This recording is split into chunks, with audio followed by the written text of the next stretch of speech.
my name is Alex Blum and this is a video tour of Sentinel Bowl at Kirkwood. Sentinel Bowl is one of 3 or 4 commonly groomed runs that you can find off of Chair 6 at Kirkwood. The other 2 are Lookout Janek and Zachary, which are accessed directly below the lift, but Sentinel Bowl requires a traverse to access. The traverse isn't too bad. It usually takes a little less than 2 minutes, but can be pretty brutal when it's extremely windy. Over half of the terrain available on the front side at Kirkwood is accessed by traversing from the top of Cornice Express, so if you are skiing often at Kirkwood, especially if you're interested in ungroomed terrain, it's worth becoming proficient at skating. As we traverse along the ridge, there are a series of chutes on the right that can be skied. Some of them are on the trail map and some are not. Right now we're passing School Chute, and as we get a little bit farther along, we're going to be passing above Jim's Run around where that cliff sign is.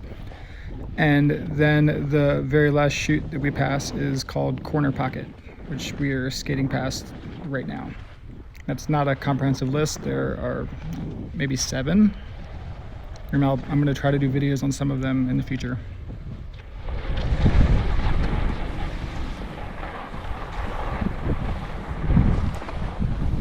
Once we reach this point, we can hike uphill to Glove Rock. We can keep traversing to access Sentinel Bowl, Palisades Bowl, and Reuter Bowl, or we can turn down the hill and get on this groomer.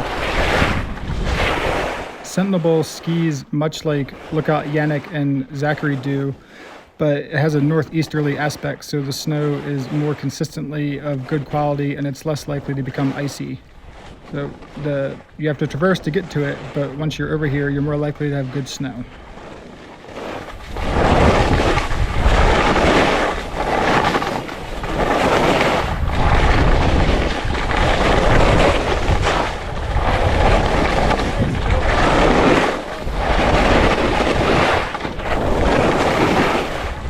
Here we're presented with the first in a series of choices. We could continue straight and head through a short, steep area that has cliffs in the early season, and that will lead us to the Trench of Terror and Ditch of Doom in that area, or we can make a right like I just did and head along this groomed cat track.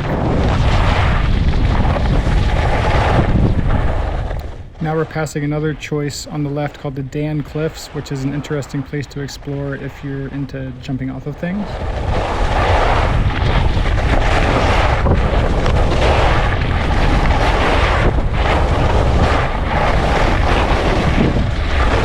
Now we're approaching Lift 7, the Timber Creek Express. In another few seconds, you'll be able to see it on the right at the edge of the frame.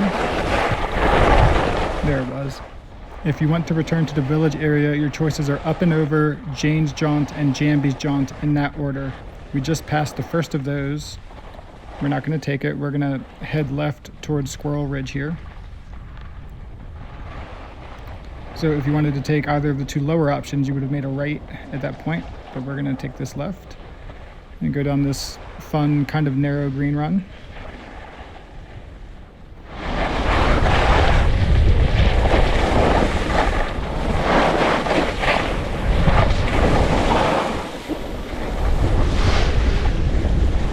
At this point, we've descended over 1,000 vertical feet, but we still have a few options left.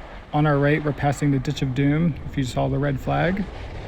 And coming up on our left, this next red flag is the entrance to the Trench of Terror.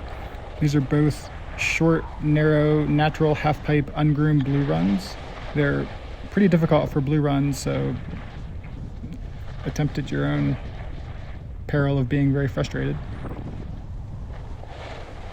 But they can also be a fun place to play and learn.